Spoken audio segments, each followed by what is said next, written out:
Amigos de Radio Victoria, Ojo con Eso Televisión, en este programa producción de Invirne Corp, en alianza con Benamérica, con la Escuela de Gobernanza Benjamin Franklin y con Reporte Confidencial, vamos a conversar de inmediato con William Cárdenas. Él es presidente del Comité Internacional contra la Impunidad en Venezuela.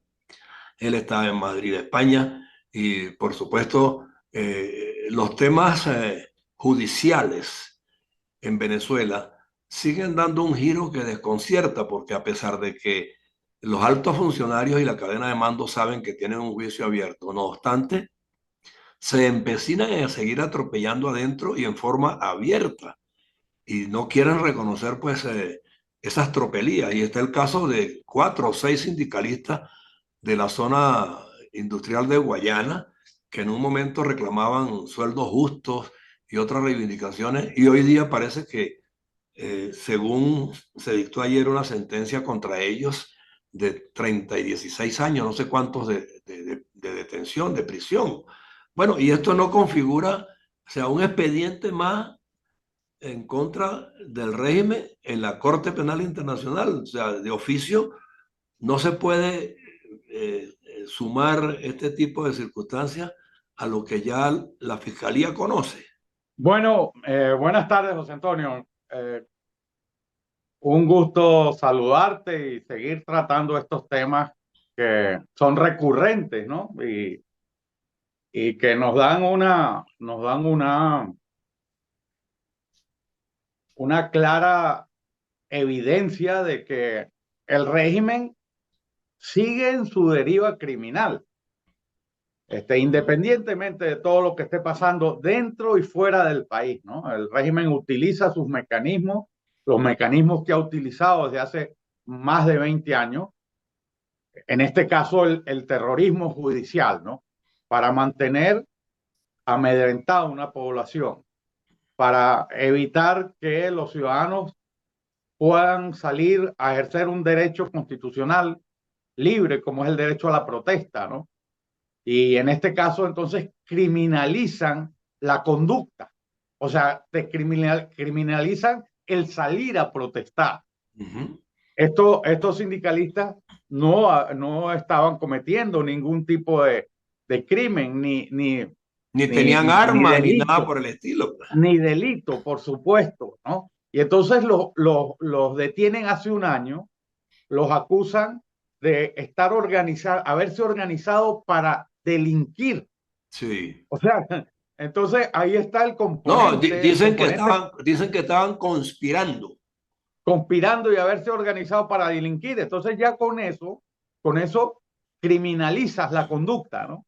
Y entonces el resto de la población entiende que es un mensaje que le envían, y quien salga a protestar sabe que en un momento determinado se expone a una situación como esta, ¿no? Claro. Condenan sin pruebas, sin prueba alguna. De hecho, los abogados de los sindicalistas han estado ayer y hoy eh, dejando claro, ¿no? De que no existió, ni siquiera la persona que pone la denuncia aparece, aparece dentro del expediente, ¿no? No compareció, esa persona no comparece a, a, a, a ratificar su denuncia. O sea, es insólito todo lo que ocurre. O sea, se violenta el debido proceso, se violenta el principio, la presunción de inocencia, ¿no? Se violentan los derechos de los ciudadanos. Es lo que hemos vivido desde hace muchísimos años. Ahora tú decías algo y te preguntabas algo, ¿no? Que si esto se puede conocer, de esto puede conocer de oficio la Corte Penal Internacional.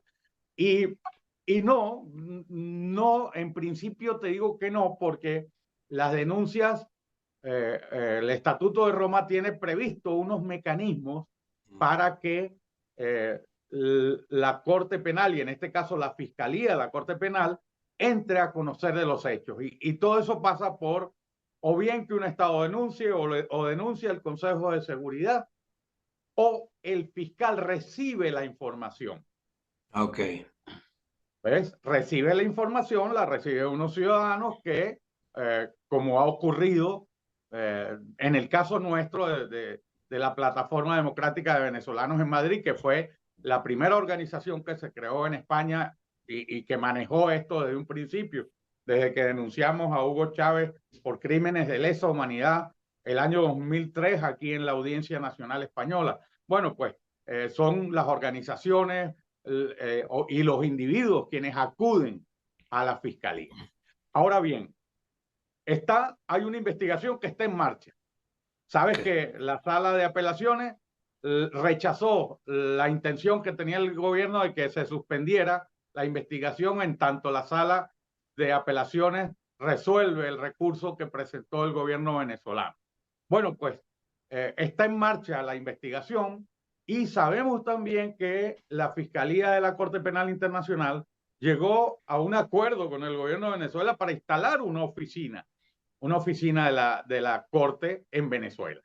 Eso no se ha materializado todavía, pero si así ocurriera, ¿verdad? Si se instala la oficina y funcionarios de la Corte Penal van a estar en Venezuela haciendo su trabajo, entonces en ese caso, pues ellos mismos van a tener de primera mano la información de hechos como este, ¿no? Donde hay una evidente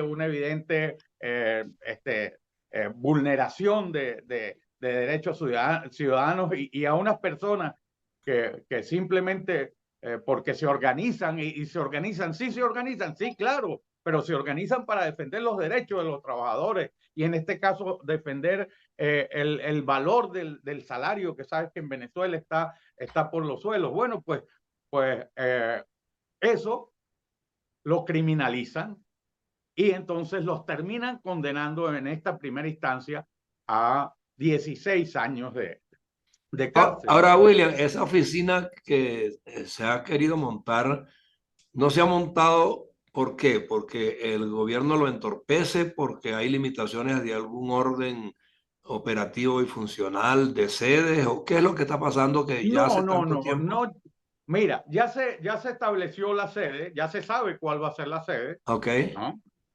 Yo entiendo que es una operación que lleva su tiempo. Es más, te comento algo, José Antonio, esa oficina va a tener que ver con los hechos que ocurran, sobre todo a partir de su instalación, ¿no? Ok. Porque lo que ha pasado en Venezuela ha pasado. Y ya el fiscal se lo dijo a Maduro, se lo dijo en su cara. Le dijo, mire, señor, los hechos que han ocurrido están en manos de los magistrados. Entonces eso ya está investigado. Va a ser la primera vez que permita el gobierno, que permite porque no le queda otra alternativa, porque Karim Khan los ha obligado a tener que aceptar la instalación de la oficina, porque sabes que la misión de determinación de los hechos de la ONU no ha podido actuar en el territorio nacional. Ha tenido que actuar desde las fronteras, desde fuera del territorio nacional. Okay. Entonces, bueno, en esto hay una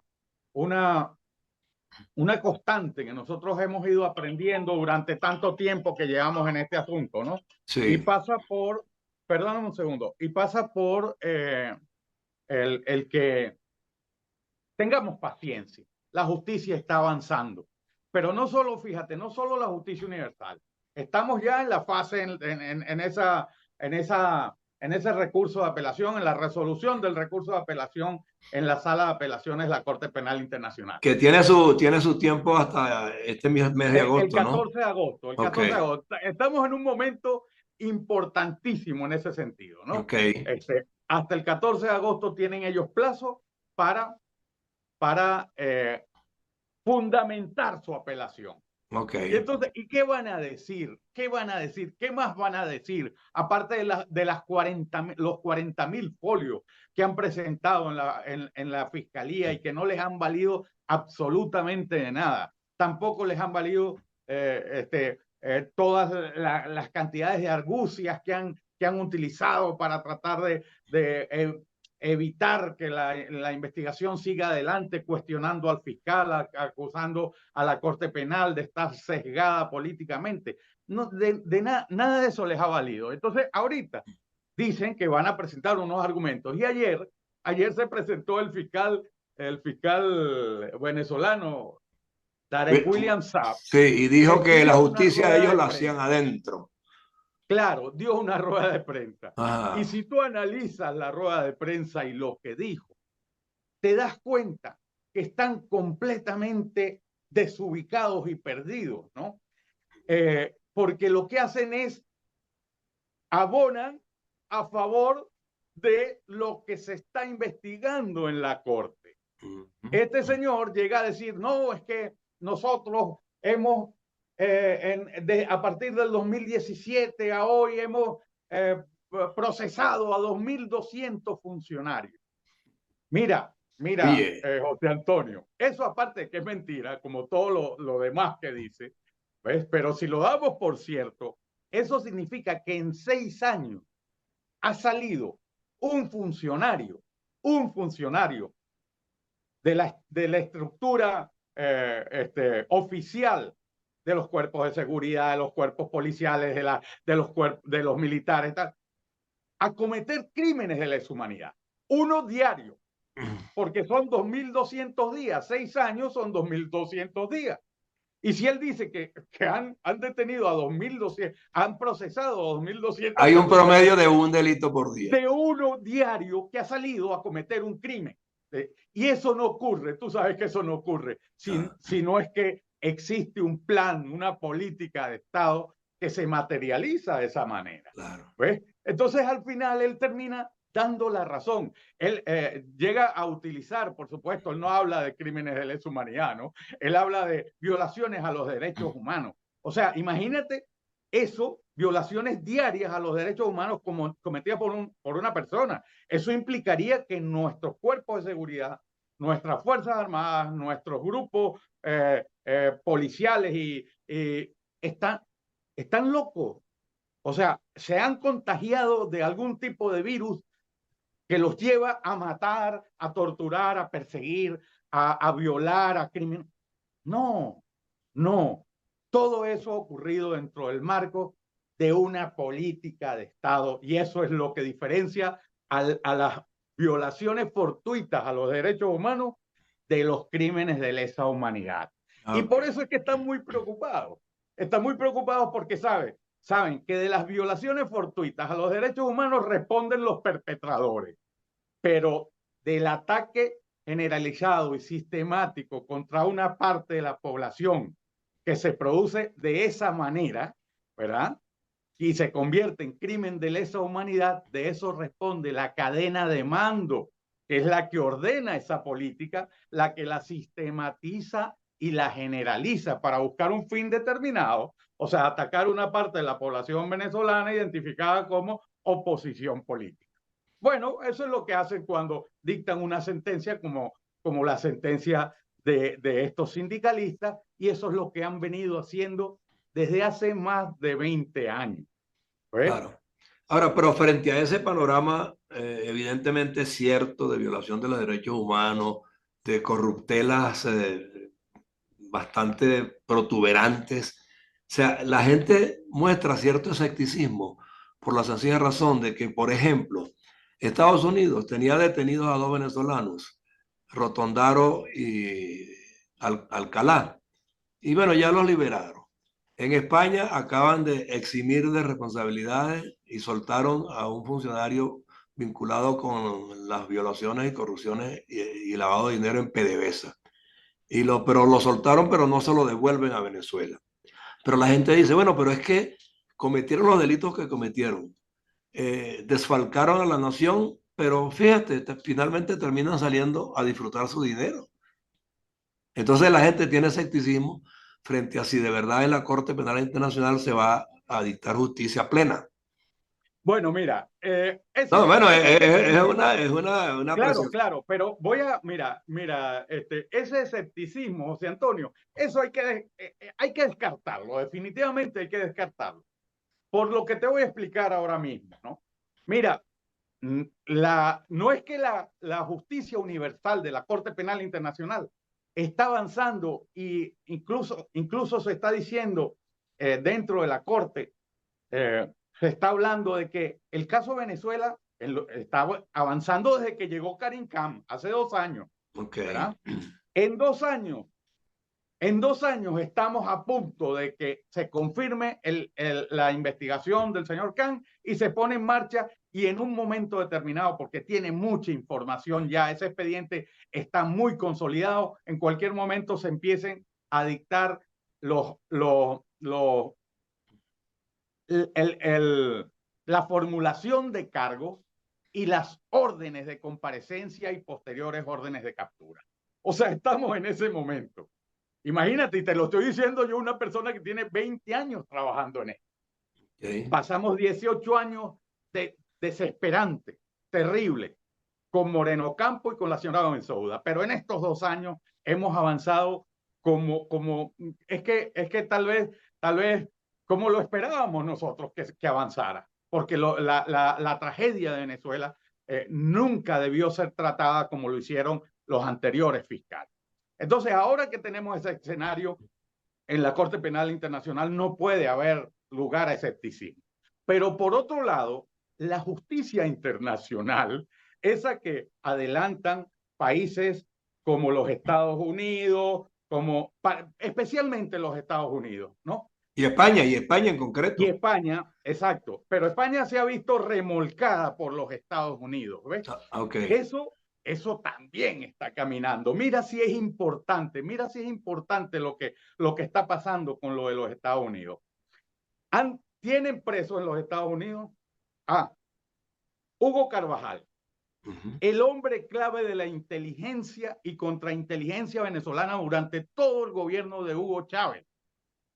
El hombre que manejó y que conoce perfectamente cómo se funcionó la represión, ya no solo el tema del narcotráfico y de los contactos con la FARC y todas esas cosas, no, y con los grupos paramilitares y con los grupos terroristas del Oriente Medio, no, la represión en Venezuela. Imagínate si es importante para lo que nosotros tenemos en La Haya. Ahí está ese señor y está ya bajo las autoridades judiciales de los Estados Unidos. Ese señor va a tener que negociar para lograr que le rebajen la pena, va a tener que decir cosas, va a tener que decir muchas cosas, ¿ves? Y nos enteraremos de Pero muchas entonces cosas. tendrá mucho que decir sobre el gobierno de Chávez y sobre Maduro. Espérate, Aclárame ahí voy. eso. Espérate, te estoy hablando de Hugo Carvajal. Ok. Hugo Carvajal ya no se entendió con Maduro, lo sacaron a Curazao para tenerlo ni lejos ni cerca, ¿verdad? Luego lo rescataron cuando vieron que los americanos se lo iban a meter en la cárcel, ¿verdad? Lo rescataron, pero ahora desde España ¡plá! Se han llevado. En los Estados Unidos, la justicia americana ha logrado que ya España no pudo retenerlo más y lo envió a los Estados Unidos. Pero es que tienen a Alex Saab, que es el hombre clave en la operación más perversa y más terrible de privación de alimentos a la población venezolana. Ese señor tuvo en sus manos y por sus manos pasaron todas esas operaciones que permitieron que los alimentos solo llegaran a una parte de la población y dejaran morir de hambre al A resto los de la adversarios población políticos. Sí. por razones políticas. ¿Sabes cómo se llama eso? Exterminio. Esa es la política de exterminio, y ahí están involucrados Nicolás Maduro y toda su cadena de mando junto con Alex Saab, por supuesto. ¿Ves? Pero es que además de eso, tú me mencionas a Carlos Rotondaro. Bueno, a Carlos Rotondaro, imagínate lo que habrá dicho Carlos Rotondaro, lo que habrá soltado Carlos Rotondaro para que le suspendan estas sanciones. Mira, el propio Carlos Rotondaro ha declarado que él asistía a reuniones donde él fue presidente de los seguros sociales y fue ministro de Sanidad, y que asistía a reuniones donde se establecían políticas para privar de medicinas a personas que estaban necesitadas de tratamientos oncológicos, de cáncer, de tratamientos de diálisis, de tratamientos de VIH, Eso lo ha dicho Rotondaro. Incluso Rotondaro, como peleó con Maduro, se ha ofrecido para confirmar eso, incluso en la Corte Penal Internacional. Eso, ¿sabes cómo se llama? Exterminio, privación de alimentos y medicina. O sea, ha habido, se ha conformado. Ahí están las pruebas que demuestran que contra el pueblo venezolano se ha cometido ese crimen terrible. Vaya, ¿Verdad? vaya, vaya, vaya. Mira, que obligó. ¿Cuál fue la consecuencia de ese crimen? Ya no te digo la cantidad de gente que murió por no tener un tratamiento para un cáncer o para un trasplante, no poder hacerse. Los niños que se murieron en el hospital JM de Los Ríos. Ya no solo eso, ¿no? Ya no las muertes directas e inmediatas causadas por esa política de exterminio, de privación de alimentos y medicina, sino por otra cosa en la que los venezolanos no terminamos de darnos cuenta, ¿no? El desplazamiento forzoso de más de 7,5 millones de personas. Eso que en la Corte Penal Internacional y en el Estatuto de Roma se conoce como crimen de desplazamiento forzoso. O sea, tú te ves obligado a salir de un lugar que es tu lugar natural, que es el sitio donde todos los venezolanos hemos vivido y tenemos una relación absoluta de pertenencia al lugar donde naciste, al lugar donde creciste, al lugar donde te desarrollaste. Mira, eso solo es comparable, José Antonio, a un crimen que existió hace muchos años y que se denominaba, todavía por ahí hay algún aventurero que toma decisiones de ese tipo, ¿no? Ortega en Nicaragua. Mira, eso se llama destierro. El destierro, José Antonio, era la pena más grave después de la pena de muerte. O sea, en orden de gravedad, la pena más grave era la pena de muerte, por supuesto, la pena capital, pero le seguía el destierro. ¿Por qué? Porque se entiende que te desplazan de tu lugar de origen, de la tierra a donde tú has creado donde está toda tu esencia. Bueno, eso lo han sufrido, perdóname un segundo, termino, 7,5 millones de personas que han tenido que salir. Mira cómo pasar el Dairén, ir a los Estados Unidos, donde los maltratan, en el sur en Sudamérica, con la xenofobia extendida contra los venezolanos, a pasar hambre, a pasar necesidades, a no tener trabajo, a no tener documentos. Ese es el crimen, el peor de los crímenes que se puede haber cometido, digo, desde el punto de vista cuantitativo contra los venezolanos. ¿Ves? Entonces, sí, ahí está, ese es el escenario que tenemos y esa es la gravedad. Y ante eso se van a enfrentar estos señores y por eso están muy preocupados. Sí, fíjate que eso que me estás diciendo me permite de repente hipervincularlo con algo que está ocurriendo recientemente, como es el asomo de algunos dirigentes del PSV de promover una ley para despojar de nacionalidad a líderes políticos venezolanos, como está ocurriendo en Nicaragua, quitarles la nacionalidad porque son adversarios y porque cuestionan las políticas públicas. Entonces Mira, se inscribe dentro de ese marco, claro, ¿no? claro, pero es que el destierro, antes, cuando a ti te desterraban porque habías cometido algún delito. Pero no te quitaban la nacionalidad, esto es mucho más extremo. No, te desterraban porque habías cometido algún delito y te castigaban con la pena del destierro. Okay. Pero tú eras culpable o presuntamente culpable de algo. Pero aquí, ¿de qué han sido culpables esos 7,5 millones de venezolanos? Exacto. No han sido culpables de nada, pero sin embargo los han desterrado. Mira, antes el no cumplir el destierro, ¿sabes con qué se sancionaba? Con la pena de muerte. O sea, es tan grave el destierro, es tan grave, se entiende de tal gravedad y magnitud que por encima del destierro solo está la pena de muerte. Pero en la corte hay una precalificación sobre eso del destierro con respecto a los migrantes. En la corte ya se conoce esta historia. Ok, Esto que te estoy comentando, ¿verdad? ok. Esto que te estoy comentando que obedece a una estrategia, a una política de Estado que comenzó con la persecución política. Todo arranca con persecuciones políticas. La lista de los trabajadores de PDVSA, la lista Tascón. ¿Para qué utilizaron las listas? Para perseguir, para hostigar, para utilizar las instituciones del Estado, especialmente el Poder Judicial, para ejercer terrorismo judicial, como lo hemos visto con los sindicalistas, ¿verdad? Ejercer terrorismo judicial para perseguir a la gente y obligarla a que se fuera. Eso le funcionó bien a Chávez y entonces después se inventaron el exterminio. Vamos a quitarle alimentos y vamos a quitarles medicina. Y es la manera de doblegar, como han hecho, han destruido una parte del pueblo venezolano. 8 millones de personas que han salido son el 25% de la población venezolana.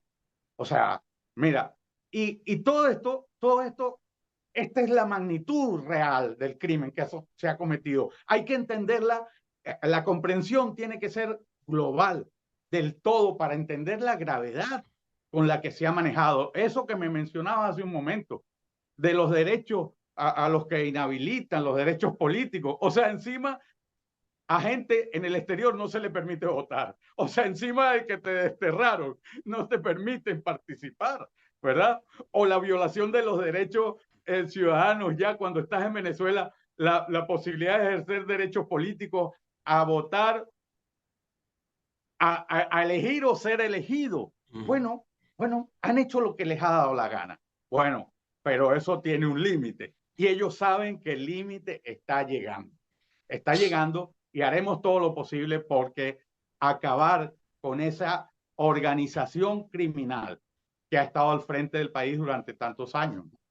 Ok, o sea que de alguna manera se puede percibir que la calificación de exterminio, por un lado, y de destierro, por otro, son dos fundamentos en los que la Corte pudiera centrar sus decisiones finales. De eso nos tenemos que encargar nosotros. Ah, ok. De eso nosotros tenemos que hacerles llegar. Acuérdate que son magistrados que están a 10.000, no, a casi 15.000 kilómetros de donde han ocurrido los hechos, Okay. ¿verdad? Que tienen otros problemas en sus manos, que el problema de Venezuela no es el único que está ocurriendo en el mundo, ¿verdad? Y entonces de eso tenemos que encargarnos nosotros, esa es nuestra realidad y hay que trasladarla allí, pero ya la empezamos a trasladar y ya los magistrados ya conocen lo que ha ocurrido en Venezuela, que no es algo que, como decía la Benzouda, hay del 2017 en adelante, hay del 2014 en adelante. No, señores, esto viene ocurriendo desde hace mucho tiempo y obedece a una estrategia criminal, a una política de Estado que ha conducido a una tragedia de la magnitud que tenemos en Venezuela, con gente muriéndose de hambre y buscando comida, disputándose comida con los perros en los basureros, ¿no? O Bueno, sea, William, yo creo que hemos sido lo suficientemente amplios y minuciosos en el examen de la situación de hoy. Aparte de que hay otros temas que de alguna manera propenden todavía a lo mismo, imponer políticas públicas restrictivas, de ahogamiento, de despojo, porque inclusive también hay otra decisión que quieren tomar de marcar los inmuebles que están desocupados con un código QR para determinar pues si están ausentes los dueños o no y despojarlos también de sus propiedades. O sea que siguen andando sobre una cantidad de decisiones abusivas en extremo y anticonstitucionales de paso. Entonces, bueno, yo creo que este tema pues lo podemos dejar hasta aquí hoy, pero la semana que viene o la otra más arriba que está cerca del 14 de agosto, que es la fecha clave, tendremos otro encuentro por aquí contigo seguro que sí, José como Antonio. presidente del Comité Internacional contra la Impunidad en Venezuela, a través de Radio Victoria o con eso Televisión, en esta nuestra alianza hemisférica con Benamérica, con la Escuela de Gobernanza Benjamin Franklin y con Reporte Confidencial, como una producción de Invirne Corp. Gracias por tu tiempo, William. A ti, José Antonio. Un abrazo. Un abrazo.